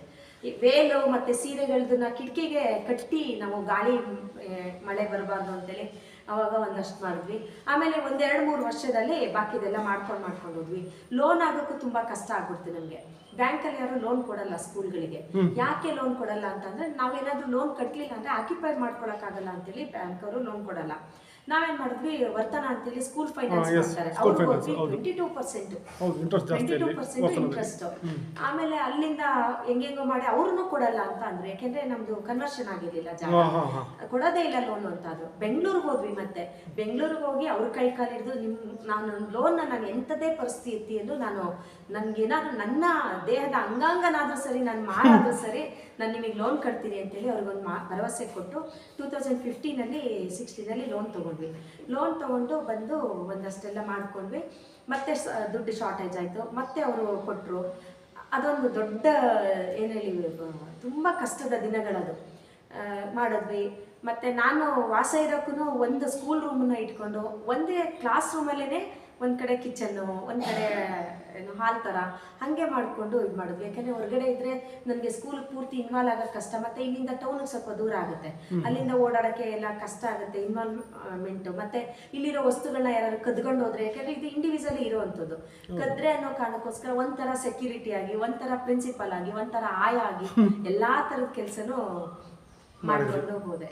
ಮತ್ತು ಇನ್ಫ್ರಾಸ್ಟ್ರಕ್ಚರ್ ಈಗ ತುಂಬ ಚೆನ್ನಾಗಿದೆ, ತುಂಬ ಅಂದರೆ ತುಂಬಾ ಚೆನ್ನಾಗಿದೆ. ನೀವು ಇಡೀ ತಾಲೂಕಿನಲ್ಲಿ ಒಂದು ಒಳ್ಳೆಯ ಶಾಲೆ ಇನ್ಫ್ರಾಸ್ಟ್ರಕ್ಚರ್ ಇದೆ ಅಂದರೆ ಅದರಲ್ಲಿ ನಮ್ಮದು ಒಂದು ಅನ್ನುವಂಥ ಹೆಮ್ಮೆ ಇದೆ. ಅದ್ರ ಹಿಂದೆ ತುಂಬ ಕಷ್ಟ ಇದೆ, ಬೆವರೆಲ್ಲ ರಕ್ತನೇ ಹರಿಸುಂಟು. ಮತ್ತು ತುಂಬ ಇಲ್ಲಿ ಎಲ್ಲರೂ ಇವಾಗ ಹೆದರಿಕೆ ಆಗಲ್ವ, ಒಬ್ಬರೇ ಇರ್ತೀರಲ್ಲ, ಆ ಥರದ್ದು ಎಲ್ಲ ಬಂತು. ಬಟ್ ದೇವ್ರ ಮೇಲೆ ಭಾರ ಹಾಕಿ ನಾನು ಇದ್ಕೊಂಡು ಎಲ್ಲನೂ ಇಲ್ಲಿ ಮಾಡ್ಕೊಂಡ್ವಿ. ಇವತ್ತು ಹೇಳಿದ್ನಲ್ಲ, ತುಂಬ ಚೆನ್ನಾಗಾಗಿದೆ ಬಿಲ್ಡಿಂಗು. ವಿಂಡೋಸ್ ಇರ್ಬೋದು ಅಥವಾ ಗೋಡೆಗಳಿರ್ಬೋದು, ಮತ್ತು ಅದ್ರ ಪೇಂಟಿಂಗ್ ಇರ್ಬೋದು. ತುಂಬ ಜನಕ್ಕೆ ಪೇಂಟಿಂಗ್ ಇಷ್ಟ ಆಗುತ್ತೆ. ಮತ್ತು ಕ್ಲಾಸ್ ರೂಮ್ಸ್ ಎಲ್ಲನೂ ನಾವು ಫಸ್ಟೇ ನನಗೆ ಕನಸಿತ್ತು, ಅಲ್ಲಿ 10 ಮಕ್ಕಳಿರಲಿ, ಅವ್ರಿಗೆ ವಿಶಾಲವಾಗಿರಬೇಕು, ಆಟ ಆಡೋಕ್ಕಿರಬೇಕು, ಗಾಳಿ ಬೆಳಕು ಚೆನ್ನಾಗಿ ಬರಬೇಕು. ನಾನು ದುಡ್ಡನ್ನು ಮಾಡಬೇಕು ಅಂತೇಳಿ ಯಾವತ್ತೂ ಅಂದ್ಕೊಂಡಿಲ್ಲ. ಏನೇ ದುಡ್ಡು ಬಂದ್ರೂ ಇದಕ್ಕೆ ಅದ್ರ ವಾಪಸ್ ಹೋಗಬೇಕು. ಹೌದು, ತುಂಬ ಜನ ಅಂತಾರೆ, ನಿಮ್ಮ ಮಕ್ಕಳು ಅಂತೀರಾ, ಫೀಸ್ ಯಾಕೆ ತಗೋತೀರಾ, ನೋಡಿ ಹೆಂಗಿರ್ತಾರೆ ಪೇರೆಂಟ್ಸ್ ಅಂತ. ನಮ್ಮ ಮಕ್ಕಳು ಕರೆಕ್ಟು, ಆದರೆ ಅವ್ರನ್ನ ಓದ್ಸೋಕ್ಕೆ ನಾವು ಟೀಚರ್ ಸ್ಯಾಲ್ರಿ ಕೊಡಬೇಕು, ಬಿಲ್ಡಿಂಗ್ ಲೋನ್ ಕಟ್ಟಬೇಕು, ಮತ್ತು ಒಂದು ವಸ್ತು ತಗೊಬರ್ಬೇಕು ಅಂಗಡಿಲಿ ಅಂದರೆ ಯಾರು ಪುಕ್ಸಟೆ ಕೊಡಲ್ಲ. ಎಲ್ಲ ವಸ್ತುಗಳನ್ನ ತರಬೇಕು. ಈ ಒಂದು ಪೊರ್ಕೆಯಿಂದ ಹಿಡಿದು ಪ್ರತಿಯೊಂದಕ್ಕೂ ಅದರದೇ ಆದಂಥ ಬೆಲೆ ಇದೆ. ಆ ವಸ್ತುಗಳನ್ನು ತರಬೇಕು ಅಂತಂದರೆ ದುಡ್ಡು ಬೇಕೇ ಬೇಕು. ಹಾಗಾಗಿ ಫೀಸ್ ತಗೋತೀವಿ, ಆದರೆ ತಾಯಿ ಪ್ರೀತಿ ಕೊಡ್ತೀವಿ. ಜೊತೆಗೆ ಎಲ್ಲ ಟೀಚರ್ಸರು ತುಂಬಾ ಚೆನ್ನಾಗಿ ನೋಡ್ಕೋತಾರೆ. ಇನ್ಫ್ರಾಸ್ಟ್ರಕ್ಚರು ಅದಕ್ಕೊಂದು ಪ್ಲಸ್. ನಮಗೆ ಇನ್ಫ್ರಾಸ್ಟ್ರಕ್ಚರ್ ತುಂಬ ಚೆನ್ನಾಗಾಗಿದೆ. ವಿಶಾಲವಾದ ಕೊಠಡಿಗಳು, ವಿಶಾಲವಾದ ಕಿಟಕಿ ಮತ್ತು ಬಾಗಿಲುಗಳು ಎಲ್ಲ ಒಂದು ತುಂಬ ಚೆನ್ನಾಗಾಗಿದೆ ಮಕ್ಕಳಿಗೆ. ಮತ್ತು ಫರ್ನಿಚರ್ಸ್ ಅಂತ ಬಂದಾಗ ಅದಕ್ಕೂ ತುಂಬ ಕಳಪೆ ಹೋಗಲಿಲ್ಲ. ಯಾಕೆ ಅಂತಂದರೆ ಮಕ್ಕಳು ಕೂರುವಂಥ ಜಾಗ ಅದು. ಬೆಳಗ್ಗೆಯಿಂದ ಅವ್ರು ಸಂಜೆ ತನಕ ಅದ್ರಲ್ಲಿ ಕೂರ್ಬೇಕಾಗುತ್ತೆ ಅಂತೇಳಿ ಒಳ್ಳೊಳ್ಳೆ ಬೆಂಚ್ ಡೆಸ್ಕಿಗೆ ಹೋದ್ವಿ. 1-2 ಶಾಲೆಗಳು ಮುಚ್ಚೋದಾಗ ಒಂದಷ್ಟು ಅವರು ಏನು ಮಾಡೋದು ತಗೊಳ್ಳಿ ಅಂತ ಅಂದಾಗ, ಶಾಲೆಯ ಕಷ್ಟ ಗೊತ್ತಿದ್ವಿ ಅಂತ ತಗೊಂಡಾಗ ಒಂದಷ್ಟು ಬೆಂಚ್ ಡೆಸ್ಕು ಹಳೇದಿದೆ ಬಿಟ್ಟರೆ ಬಾಕಿ ಎಲ್ಲ ಬೆಂಚ್ ಡೆಸ್ಕ್ ಎಲ್ಲ ತುಂಬಾ ಚೆನ್ನಾಗಿದೆ. ಹಾಗಾಗಿ ಒಂದು ಖುಷಿ ಇದೆ. ಇನ್ನೇನೇ ಮಾಡಿದ್ರು ಚೆನ್ನಾಗೇ ಮಾಡ್ತೀವಿ ಅಂತ. ಕುಡಿಯೋ ನೀರಿಗೂ ಅಷ್ಟೇ, ಕೊರೋನಾ ಟೈಮಲ್ಲಿ ಮಕ್ಕಳಿಗೆ ತೊಂದರೆ ಆಗಬಾರ್ದು ಅಂತ ಹೇಳ್ಬಿಟ್ಟು ಬಿಸಿನೀರು ಮತ್ತು ತಣ್ಣೀರ್ದು ಪ್ರಪ್ರಥಮ ಬಾರಿಗೆ ನಮ್ಮಲ್ಲಿ ಅಂತ ಕಾಣುತ್ತೆ ಇಡೀ ಕೊಡಗು ಡಿಸ್ಟಿಕಲ್ಲಿ. ನಾವು ಅದನ್ನು ಹಾಕಿಸಿದ್ವಿ, ಬಿಸಿನೀರು ತಣ್ಣೀರ್ದು. ಮತ್ತು ಮಕ್ಕಳಿಗೆ ಏನೇನು ಅನುಕೂಲ ಆಗೋಕ್ಕೆ ಸಾಧ್ಯ ಅಷ್ಟು ಮಾಡ್ತೀವಿ. ನಮ್ಮ ಮಕ್ಕಳ ಥರನೇ ನೋಡ್ಕೋತೀವಿ. Yes, of course ma'am. ಒಂದು ಶಾಲೆ ಅಂದಾಗ ಏನು ಮಾಡುವಾಗಿಲ್ಲ, ಅದಕ್ಕೆಲ್ಲವೂ ಇರಬೇಕಾಗ್ತದೆ. ಕೆಲವರು ಹಣವನ್ನು ಇಟ್ಕೊಂಡು ಸ್ಕೂಲ್ ಮಾಡ್ತಾರೆ ಆಸ್ ಎ ಬಿಸ್ನೆಸ್. ಏಕೆಂದರೆ ದುಡ್ಡಿರೋನು ಶಾಲೆ ಮಾಡ್ತಿದ್ದಾನೆ ಅಂದರೆ ಅವ್ನು ಬಂಡವಾಳ ಆಗ್ತಾ ಇರ್ತಾರೆ. ಆ ಬಂಡವಾಳ ಡಬಲ್ ಮಾಡ್ಕೋಬೇಕು ಅನ್ನೋ ಉದ್ದೇಶ ಇರುತ್ತೆ ಅವನಿಗೆ. ಸೊ ಹಾಗಾಗಿ ನಾವೀಗ ಸ್ಕೂಲು ಅಂದರೆ ಅದು ಬಿಸ್ನೆಸ್ ಅಂತ ಕರಿತೇವೆ. ನಾವು ಯಾರು ಮಾತಾಡ್ಬೇಕಾದ್ರೆ ಯಾರು ಕೂಡ ಸರ್ವಿಸ್ ಅಂತ ಮಾತನಾಡೋದೇ ಇಲ್ಲ. ಸ್ಕೂಲ್ ಅಂದರೆ ಆ್ಯಕ್ಚುಲಿ ಸ್ಕೂಲ್ ಅಂದರೆ ಒಂದು ಸೇವೆ, ಬಟ್ ಅದನ್ನು ಮರ್ತ್ಕೊಂಡಾಗಿದೆ ಜನ. ಸ್ಕೂಲ್ ಅಂದ ತಕ್ಷಣ ಖಂಡಿತ ಎಸ್ಪೆಷಲಿ ತುಂಬ ನೋವಾಗುತ್ತೆ. ಯಾಕೆ ಅಂತಂದ್ರೆ ನಾವು ಮಾಡ್ತಿರೋ ಸೇವೆ ಆ ಥರ ತುಂಬ ಜನ ಇದ್ದಾರೆ, ಈಗಲೂ ಇದ್ದಾರೆ. ಒಂದು 50 ಭಾಗ ಇರ್ಬೋದು, ಇನ್ನು 50 ಭಾಗ ಬಿಸ್ನೆಸ್ ತರ ನೋಡ್ತಾರೆ. ಇಲ್ಲೇ ದುಡ್ದಿದ್ದು ತಗೊಂಡೋಗಿ ಇನ್ನೆಲ್ಲೋ ಸೈಟ್ ತಗೋಬೇಕು, ಇನ್ನೆಲ್ಲ ಏನೇನೋ ಮಾಡಬೇಕು, ಆ ಥರದ್ದು ನೋಡ್ತಾರೆ. ನಮ್ಮ ಉದ್ದೇಶ ಅದಲ್ಲ. ಇನ್ನು ಎಷ್ಟೇ ವರ್ಷಗಳಾದ್ರೂ ಇದೇ ಶಾಲೆಗೆ ಅದನ್ನು ಹಾಕಬೇಕು, ಇಂಪ್ರೂವ್ಮೆಂಟ್ ಮಾಡಬೇಕು, ಟೀಚರ್ಸ್ಗೂ ಒಳ್ಳೇದಾಗಬೇಕು. ಯಾಕೆಂತಂದರೆ ತುಂಬ ಕಷ್ಟಪಟ್ಟು ಸ್ಟಾರ್ಟಿಂಗ್ ಸೇರಿದವರು ಮತ್ತು ಇವಾಗ್ಲೂ ನಾವು ಕೊಡೋವಂಥ ಸಂಬಳ ತುಂಬ ಜಾಸ್ತಿ ಅಲ್ಲ, ಕಡಿಮೆನೇ ಸಂಬಳ. ಅದು ನಮಗೆ ಗೊತ್ತಿರುತ್ತೆ, ಆದರೆ ಶಕ್ತಿ ಮೀರಿ ಕೊಡ್ತಾ ಇರ್ತೀವಿ. ಹಾಗಾಗಿ ಅವ್ರಿಗೂ ಒಳ್ಳೇದಾಗಬೇಕು, ಎಲ್ಲರಿಗೂ ಒಳ್ಳೇದಾಗಬೇಕು, ಅವರು ನಮ್ಮ ಜೊತೆಯಲ್ಲಿ ಅವರು ಬೆಳಿಬೇಕು ಅನ್ನೋದು ಆಸೆ. ಹಾಗಾಗಿ ಸೇವೆ ಇದೆ. ಖಂಡಿತ ಅಲ್ಲ, ಅದರಲ್ಲಿ ಏನು ಮಾತಿಲ್ಲ. ಸರ್ವಿಸ್ ಅಂದರೆ ನಿಜವಾಗ್ಲೂ ಸರ್ವಿಸೇ. ಯಾಕೆಂತಂದರೆ ನೀವು 50 ಹೇಳಿದ್ರಿ, ನನ್ನ ಪ್ರಕಾರ 10 to 15% ಅಷ್ಟೇ. ನೀವು ಹೇಳಿದ್ರಲ್ಲಿ ಈಗ ಸರ್ವಿಸನ್ನು ಮೋಟಿವೇಶನ್ ಏನೋ ಅದನ್ನೇ ದೃಷ್ಟಿಯಲ್ಲಿ ಇಟ್ಕೊಂಡು ಶಾಲೆಯನ್ನು ನಡೆಸ್ತಿರ್ತಕ್ಕಂಥ 10-15% ಇರ್ಬೋದು. 75 ಭಾಗ ಆಲ್ರೆಡಿ ಅವರು ಬಿಸ್ನೆಸ್ಗೆ ಹೋಗಿ ಆಗಿದೆ. 75 ಕ್ರಾಸ್ ಆಗಿದೆ. 70 ರೀತಿ ಆಗಿರ್ಬೋದು, ಇಷ್ಟು 80 ಕಳೆದಿರ್ಬೋದು. ನಿಮ್ಮಂತ ಹುಡುಕಿರೋ ಒಂದು 4-5 ಸಿಗ್ಬೋದು ಅಷ್ಟೇ. ಹಾಗೆ ಇದೆ. ಫೀಸ್ ಕೊಡ್ತೀವಿ, ಎಲ್ಲ ಫೆಸಿಲಿಟೀಸ್ ಕೊಟ್ಟೆ, ಎಜುಕೇಶನ್ ಕೊಡಿ. ಹೊಡಿಬಾರ್ದು, ಬೈಬಾರ್ದು, ಮಕ್ಕಳಿಗೆ ಏನು ಮಾಡಬಾರ್ದು. ಅವರು ಬೇರೆ ಹೊರಗಡೆ ಏನಾದರೂ ಪನಿಷ್ ಆದ್ರೂ ಪರವಾಗಿಲ್ಲ, ಅವ್ರ ಮೆಂಟಾಲಿಟಿ ಹಾಗೆ ಇದೆ. ಇಲ್ಲಿ ನಾವು ಮಕ್ಕಳಿಗೆ ಇರೋದೇ ಒಂದು ಮಗು, ಆಯ್ತು ಅದೇ ಒಂದು ಮಗು ನಾಳೆ ಒಳ್ಳೆ ಎಜುಕೇಶನ್ ಸಿಗ್ದಲೆ, ಒಂದು ಮಾರಲ್ ವ್ಯಾಲ್ಯೂಸ್ ಸಿಗ್ದಲೆ, ಅದೇನೋ ಆದರೆ ದಂಧಕ್ಕೋರನೋ ಏನೋ ಆಗೋದ್ರೆ ಆಗ ನೋಡೋರು ಯಾರು, ಒಂದೇ ಮಗುನ. ಅದನ್ನು ಪೇರೆಂಟ್ಸ್ ತಲೆಯಲ್ಲಿ ಇಟ್ಕೋಬೇಕು. ನಮ್ಮಲ್ಲಿ ಬರುವಂಥ ಪೋಷಕರು ಆಲ್ಮೋಸ್ಟ್ ಸಪೋರ್ಟಿವ್ ಆಗಿರುವಂಥ ಪೋಷಕರೇ ಜಾಸ್ತಿ ಇದ್ದಾರೆ. ಒಬ್ರು ಇಬ್ರು ಇದ್ದೇ ಇರ್ತಾರೆ, ಏನು ಮಾಡುವಾಗಿಲ್ಲ. ಕೆಲವು ಕ್ಯಾಲ್ಕುಲೇಟೆಡ್ ಆಗೇ ಬರ್ತಾರೆ. ಎಲ್ಲನೋ ನಾನು ಇಷ್ಟು ಕೊಟ್ಟು ನನಗೆ ಇಷ್ಟು ಬೇಕಾದ್ರಲ್ಲಿ ಆ ಥರ ಒಂದು ಯೋಚನೆಯನ್ನು ಮಾಡ್ತಕ್ಕಂಥವ್ರು ಇರ್ತಾರೆ. ಪೇರೆಂಟ್ಸ್ಗಳ ಮನಸ್ಥಿತಿ ಸಂಪೂರ್ಣ ಬಿಸ್ನೆಸ್ ಆಗಿ ಬದಲಾಗಿದೆ ಈಗ. ಹೇಳ್ತಿದ್ರಿ, ಹೊರಗಡೆ ಹೋದಾಗ ಸಾಕಷ್ಟು ಲಕ್ಷಗಟ್ಟಲೆ ಫೀಸ್ ಕಟ್ಟಿ ಬರ್ತಾರೆ. ನಮ್ಮಲ್ಲಿ ತಗೊಳ್ಳೋದೇ ಕಡಿಮೆ ಇರುತ್ತೆ, ಎಲ್ಲ ಫೆಸಿಲಿಟೀಸ್ ಕೊಡ್ತೀವಿ. ಆದ್ರೂ ಅಷ್ಟೇ ಯಾಕೆ ಇಷ್ಟೇ ಯಾಕೆ, 2,000 ಕಡಿಮೆ ಮಾಡ್ಕೊಳ್ಳಿ, 3,000 ಕಡಿಮೆ ಮಾಡ್ಕೊಳ್ಳಿ. ಮತ್ತೆ ಇಡೀ ವರ್ಷ ಇಡೀ ಮಾರ್ಚಿಗೆ ಕಟ್ತೀವಿ, ಜನವರಿಗೆ ಕಟ್ತೀವಿ, ವರ್ಷ ಇಡೀ ಕಟ್ತಲೇ ಇರುವಂಥವ್ರು ಇದ್ದಾರೆ. ಹಾಗೆ ಅದಕ್ಕೆ ವಿರುದ್ಧವಾಗಿ ಸ್ಟಾರ್ಟಿಂಗು ಏನು ಏಪ್ರಿಲ್ ತಿಂಗಳು ಈಗ ಸ್ಟಾರ್ಟ್ ಆಯಿತು, ಫೀಸ್ ಕಟ್ಟಿ ಅಂದ ತಕ್ಷಣ ಪೂರ್ತಿ ಫೀಸ್ ಕಟ್ಟಿ ಮಧ್ಯದಲ್ಲಿ ನಮ್ಗೇನು ಕೇಳಬೇಡಿ, ಒಳ್ಳೆ ಎಜುಕೇಶನ್ ಕೊಡಿ ಅಂತೇಳಿ ಇರೋವಂಥವ್ರು ಇದ್ದಾರೆ. ಒಂದು ಊರು ಅಂದರೆ ಎಲ್ಲ ಇರ್ತಾರೆ, ಏನು ಮಾಡೋಂಗಿಲ್ಲ. ಎಜುಕೇಶನ್ ನೀವಿಂತ ಸಂಸ್ಥೆ ನಡೆಸ್ತಿದ್ದೀರಿ ಅಂದಾಗ ಅದನ್ನೆಲ್ಲ ನೀವು ಫಾಲೋ ಮಾಡಲೇಬೇಕಾಗ್ತದೆ. ನಾವು ಬಿಸ್ನೆಸ್ ಮಾಡೋ ಅಂತಲೇ ಇಂಥವರೆಲ್ಲ ಇರ್ತಾರೆ. ಅಂಥದ್ರಲ್ಲಿ ಒಂದು ಸ್ಕೂಲ್ ನಡೆಸ್ತಿದೀವಿ ಅಂತ ಅಂದಾಗ ಅಂಥವರೆಲ್ಲ ಇಲ್ಲ ಅಂದರೆ ಅದು ಸ್ಕೂಲ್ ಆಗೋದೇ ಇಲ್ಲ. ಮತ್ತೆ ಹೆಣ್ಮಕ್ಳು ಮಾಡ್ತೀವಿ ಅಂತ ಹೊರಟಾಗ ತೊಂದರೆ ಮಾಡೋರು ಇರ್ತಾರೆ, ಸಪೋರ್ಟ್ ಮಾಡೋರು ಇರ್ತಾರೆ. ಅದೆರಡು ಅನುಭವನೂ ಆಗಿದೆ ನನಗೆ. ಖಂಡಿತ ಖಂಡಿತ. ಯಾಕೆಂತಂದ್ರೆ ಏನು ಮಾಡುವಂತಿಲ್ಲ, ಈ ಮಹಿಳೆಯರು ನೀವು ಇದೆಲ್ಲ ನೀವು ಇಲ್ಲೇ ಏನೇ ಮಾಡ್ಲಿಕ್ಕೆ ಹೋದ್ರು ಪಕ್ಕದಲ್ಲಿರೋ ಕಾಟ ಕೊಡ್ಲಿಕ್ಕೆ ಆರಂಭಿಸ್ತಾನೆ. ಇದು ಸಾಮಾನ್ಯ. ನೀವು ಒಂದು ಸ್ಕೂಲ್ ಇದೆ ಅಂದ್ರೆ ಪಕ್ಕ ಸ್ಕೂಲ್ ಸ್ಟಾರ್ಟ್ ಮಾಡಿರ್ತಾನೆ, ಅಲ್ಲೇ ಅದು ಹಾಗೆ ಅದೀಗೆ ಅದರಲ್ಲಿ ಏನಾದರೂ ಒಂದು ಮೈನಸ್ ಹೇಳಿದಾರೆ, ಸ್ಮಶಾನ ಅಂತ ಮತ್ತೆ ಇನ್ನೊಂದು ಅದು ತುಂಬಾ ದೊಡ್ಡದಾದಂತ ಒಂದು ವಿಷಯ ಅವರಿಗೆ. ಇನ್ನೊಬ್ಬರನ್ನ ಕಾಲೆಳಿಬೇಕು ಅಂದಾಗ ಏನು ಮಾಡಂಗಿಲ್ಲ, ನಿಮ್ ಕಾಲೆಳಿಬೇಕು ಅಂದ್ರೆ ಅನಿವಾರ್ಯ, ಅದು ಅನಿವಾರ್ಯತೆಯನ್ನು ಉಪಯೋಗಿಸ್ಕೊಳ್ತಾರೆ ಅಷ್ಟೇ. ಅದನ್ನ ಕೇಳ್ತಕ್ಕಂಥವ್ರು ತೀರಾ ನನಗೆ ತಿಳಿದಾಗಿ ಅವರು ನಾಗರಿಕತೆಯಿಂದ ಹೊರಗಿರ್ತಕ್ಕಂಥವ್ರು. ಯಾಕೆಂದರೆ ಒಬ್ಬ ವ್ಯಕ್ತಿ ಸತ್ತ ಅಂದರೆ ಮುಗೀತು. ನನಗೆ ತಿಳಿದಾಗೆ ಒಬ್ಬ ವ್ಯಕ್ತಿ ಸತ್ನ ಮುಗ್ದೋಯ್ತು. ಈಗಲ್ಲ 12ನೇ ಶತಮಾನದಲ್ಲಿ ಹೇಳಿದ್ದಾರೆ ಅದನ್ನು. ಅದು ಜಸ್ಟ್ ಬಾಡಿ ಅಷ್ಟೇ. ಅವನು ಸತ್ತ ನಂತರ ಅವ್ನು ಯಾವುದೇ ಕಾರಣಕ್ಕೂ ಮತ್ತೆ ಬರ್ಲಿಕ್ಕೆ ಸಾಧ್ಯ ಇಲ್ಲ ಅಂತ. ಅದನ್ನೆಲ್ಲ ನಾವು ಇನ್ನೂ ನಂಬ್ತಾ ಇದೀವಿ. 21ನೇ ಶತಮಾನಕ್ಕೆ ಬಂದು ಚಂದ್ರನ ಮೇಲೆ ಹೋಗಿ ಬರ್ತೀವಿ, ಚಂದ್ರಗಿಲ್ಲಿ ನಿಂತ್ಕೊಂಡು ಕೈ ಮುಗಿತೀವಿ. ಏನು ಮಾಡುವಂತಿಲ್ಲ. ನಮ್ಮ ಮನಸ್ಥಿತಿ ಇವತ್ತು ಆಗಿದೆ ನೋಡಿ. ಮನೆ ಹಿಂದೆ ಊತ ಹಾಕುತ್ತಾರೆ, ಅವ್ರ ಗದ್ದೆ ಜಮೀನ್ಗಳಲ್ಲಿ ಊತ ಹಾಕುತ್ತಾರೆ, ಇನ್ನೆಲ್ಲೋ ಅವ್ರ ಮನೆ ಎಲ್ಲೆಲ್ಲಿ ಬೇಕು ಅಲ್ಲಲ್ಲೇ ಹಾಕುತ್ತಾರೆ. ಹಂಗಾದ್ರೆ ಇಲ್ಲಿ ಮಾತ್ರ ದೆವ್ವ ಬರುತ್ತೆ ಅಂದ್ರೆ ಅಲ್ಲಿ ಯಾಕೆ ದೆವ್ವ ಬರಲ್ಲ? ಅಲ್ಲ, ದೆವ್ವ ಕಾನ್ಸೆಪ್ಟೇ ತಪ್ಪು ಮ್ಯಾಮ್. ಅದ್ರಲ್ಲಿ ಒಂದು ಎಜುಕೇಶನ್ ಇನ್ಸ್ಟಿಟ್ಯೂಟ್ ಅಲ್ಲಿ ದೆವ್ವದ ಬಗ್ಗೆ ಮಾತನಾಡ್ತಾರೆ ಅಂತಂದ್ರೆ ನಿಜವಾಗ್ಲೂ ಒಂದು ಸರಿಯಾದಂತ ಇಷ್ಟನೇ ಶತಮಾನ, 21ನೇ ಶತಮಾನ ದಾಟ್ತಾ ಇದೀವಿ ನಾವು. ಆ ಟೈಮಲ್ಲಿ ಹಂಗೆ ಮಾತಾಡ್ತಾರೆ ಇದು ನಿಜವಾಗ್ಲೂ ಅಸಹ್ಯ ಅನ್ಸುತ್ತೆ. ಯಾರ ನನಗೆ ತಿಳಿದಾಗ ಹೇಳ್ತಾರೆ ಆ ದೆವ್ವನ ಬಗ್ಗೆ ಅಥವಾ ಇನ್ನೊಂದು ಇಂಥ ಏನು ಇದಿದೆ ಆ ವಿಚಾರ ನನ್ನ ಕರ್ಕೊಂಡು ಕೂರ್ಸಿ ತೋರಿಸ್ಲಿ, ನೋಡಪ್ಪ ಇಲ್ಲಿದೆ, ಕಣ್ಣಾರೆ ನೋಡ್ಬಿಡು ಅಂತ. ಕಣ್ಣಾರೆ ನೋಡ ಮಕ್ಳಿಗೆ ಎಷ್ಟೊಂದು ಸತಿ ಅದೇ ಹೇಳ್ತೀವಿ. ಈಗ ನಿಮ್ಮ ಪೇರೆಂಟ್ಸ್ ಯಾರು ನೋಡಿದಾರ ಕೇಳಿ ನೋಡಿ. ನಾವಂತೂ ನೋಡಿಲ್ಲ. ನೋಡ್ಬೇಕು ಅಂದ್ರೆ ನಮಗೂ ಆಸೆ ಇದೆ ನೋಡ್ಬೇಕು ಅಂತ, ತೋರಿಸಿ ಅಂತೇಳಿ. ಈಗಿನ ಜನ್ರೇಷನ್ ತುಂಬಾ ಚೇಂಜ್ ಆಗಿದೆ. ಮಕ್ಕಳು ಫಸ್ಟ್ ನಮ್ಗೆಲ್ಲ ನಾವು ಚಿಕ್ಕವ್ರು ಇರುವಾಗ ಎದುರ್ಕೋತಿದ್ವಿ. ಈಗಿನ ಮಕ್ಕಳು ಹೌದಾ ಅಪ್ಪ ಎಲ್ಲಿದೆ ತೋರಿಸಿ ಅಂತ ಬೆಳೆದಿರೋ ಅಂತ. ಖಂಡಿತ ಖಂಡಿತ ಖಂಡಿತ. ಯಾಕೆಂದ್ರೆ ಆ ಮಟ್ಟಕ್ಕೆ ತಾಂಡೋಗ್ಬೇಕು ಮಕ್ಕಳನ್ನ. ನಿಜವಾಗ್ಲೂ ಈ ಮೂಢನಂಬಿಕೆಯಿಂದ ಹೊರಗಡೆ ಬರಬೇಕು ಅನ್ನೋದೇ ನಮ್ಮ ಇದು. ನನಗಂತೇಳಿ ವೈಜ್ಞಾನಿಕವಾಗಿ ಚಿಂತನೆ ಮಾಡ್ಬೇಕು. ಹಾಗಂತೇಳಿ ಅವ್ರ ದೇವ್ರ ನಂತರ ಅಂದ್ರೆ ಬೇಡ ಅಂತ ನಾನು ಹೇಳಲ್ಲ, ಅದು ಅವ್ರಿಗೆ ಬಿಟ್ಟಿರ್ತಕ್ಕಂಥ ವಿಚಾರ. ಹಾಗಂದು ಮಾತ್ರಕ್ಕೆ ನೀನು ದೇವ್ರು ಅಂತೀಯಾ, ಸರಿ, ದೇವ್ರಿಲ್ಲ ಅನ್ನೋದು ಇರೋ ಅನ್ನೋ ಬೇರೆ ಬೇರೆ ವಾದಗಳಿದ್ದಾವೆ, ಅದು ನಿನಗೆ ಬಿಟ್ಟಿರ್ತಕ್ಕಂಥ ವಿಚಾರ. ಆದರೆ ಇಲ್ಲದೇ ಇರೋ ವಿಚಾರವನ್ನು ಇಟ್ಟು ಟಾರ್ಚರ್ ಕೊಡಬೇಡ ಅಷ್ಟೇ. ಅಲ್ಲಿ ದೆವ್ವ ಇದೆ, ಮೈ ಮೇಲೆ ದೇವ್ರು ಬರುತ್ತೆ, ಇದೆಲ್ಲ ಇದೆಯಲ್ಲ, ಇದು ಶುದ್ಧ ಮೂಢನಂಬಿಕೆ. ಯಾಕೆಂತಂದರೆ ದೇವ್ರ ಮೈ ಮೇಲೆ ಬಂದು ಹೇಳಲಿಕ್ಕಾಗಿದ್ರೆ ಇವನು ದೇವ್ರು ಆಗ್ತಾ ಇದ್ದ. ಅವನೇನು ತಪ್ಪೇ ಮಾಡಬಾರ್ದು ಅವನಾಗಾದರೆ. ಆ ಮಹಾತ್ಮ ಗಾಂಧಿ ಅಂತವ್ರ ಮೇಲೂ ದೇವ್ರು ಬರಲಿಲ್ಲ, ಬುದ್ಧನ ಮೇಲೆ ದೇವ್ರು ಬರಲಿಲ್ಲ. ಇನ್ನು ನಮ್ಮಂಥ ಸಾಮಾನ್ಯರ ಮೇಲೆ ದೇವ್ರು ಬರ್ತಿದ್ರೆ ಯಾರು ನಂಬಲಿಕ್ಕಾಗುತ್ತೆ? ಅದೆಲ್ಲ ಇವೆಲ್ಲವೂ ಕೂಡ ಇದರಿಂದ ಹೊರಗಡೆ ಬರಬೇಕು ನಮ್ಮ ಸಮಾಜ. ಆದಷ್ಟು ಶಾಲೆಗಳು ಮಕ್ಕಳನ್ನ ತಯಾರು ಮಾಡಬೇಕಾಗಿ ಮೂಢನಂಬಿಕೆಯಿಂದ ಹೊರಗಡೆ ಇಟ್ಟು ಸೈಂಟಿಫಿಕ್ ಆಗಿ ಮಕ್ಕಳನ್ನ ಅಟ್ಲೀಸ್ಟ್ ಕೊನೆ ಪಕ್ಷ ಮನೆಯಲ್ಲೇ ತಯಾರು ಮಾಡಲ್ಲ, ಶಾಲೆಗಳಾಗಿ ಮಾಡಬೇಕಾಗುತ್ತೆ. ಮ್ಯಾಮ್ ನಂತರ ಇನ್ನೊಂದು ಪ್ರಶ್ನೆ ಏನಂತಂದರೆ, ಇತ್ತೀಚೆಗೆ RTE ತುಂಬ ವಿವಾದಾತ್ಮಕವಾಗಿರ್ತಕ್ಕಂಥ ಒಂದು ಇದು. ಕಾರಣ ಏನಂದ್ರೆ ನನ್ನ ಪ್ರಕಾರ RTE ಸೊ ಗುಡ್.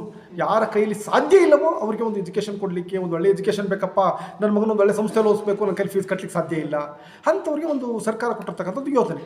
ಬಟ್ ಇದು ಈಗ ವಿವಾದವಾಗಿ ಮಾರ್ಪಟ್ಟಿದೆ. ಯಾವಾಗ BJP ಗೌರ್ಮೆಂಟ್ ಎಂಟ್ರಿ ಆದ ನಂತರ ಅದು ವಿವಾದ ಆಯ್ತು. ಕಾರಣ ಏನಂದರೆ ನನಗೆ ತಿಳಿದಾಗ ಏನು ಅಮೌಂಟ್ ಏನೋ ಬರುತ್ತೆ, ಅನುದಾನ ಬರ್ತೋ, ಅದು ಸರಿಯಾಗಿ ಬರಲ್ಲ, ಇದೆ ಹಲವಾರು ಕಾರಣಗಳನ್ನ ಹೇಳ್ತಾ ಹೋಗ್ತಾರೆ ಶಾಲಾ ಮಾಲೀಕರುಗಳು.